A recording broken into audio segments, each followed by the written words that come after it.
You said earlier how you've dealt personally, John Bolton. Is he an anachronism? Is he a man of the past?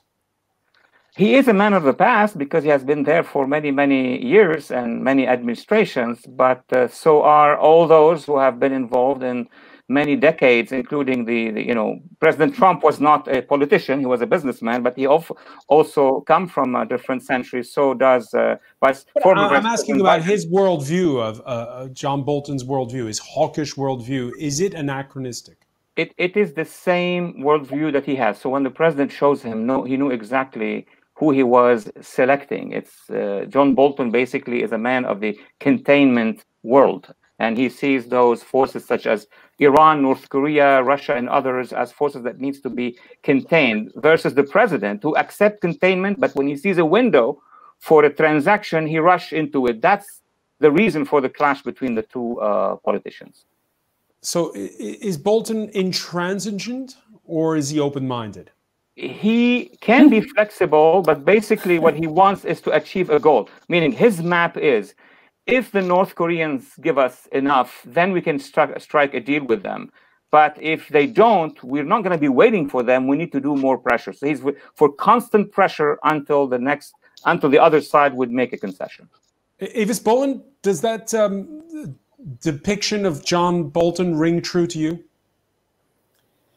Yes, I think he's very single-minded. I think I would disagree about his willingness to do a deal with North Korea or Iran on any terms other than what the North Koreans or the Iranians would find insulting and unacceptable.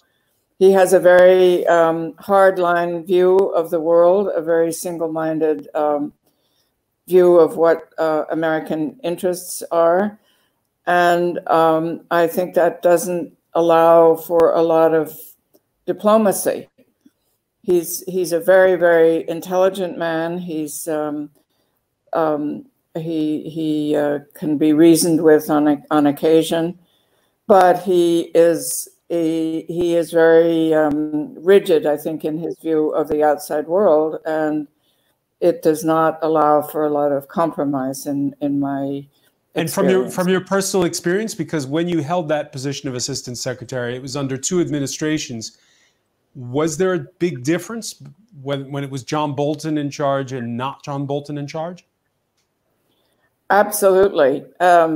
He's very much against arms control. He actually thinks that signing arms control agreements it limits the sovereignty of the United States and therefore is probably unconstitutional. I've heard him express that view on more than one occasion.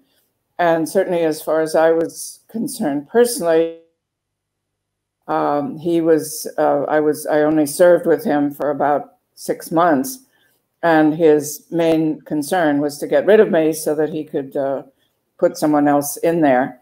But Colin Powell was very supportive. He said, take your time about finding something else. And this used to drive Bolton crazy, frankly. But anyway, I left in June of 2001. And I think as I say, I don't think compromise is much in his constitution.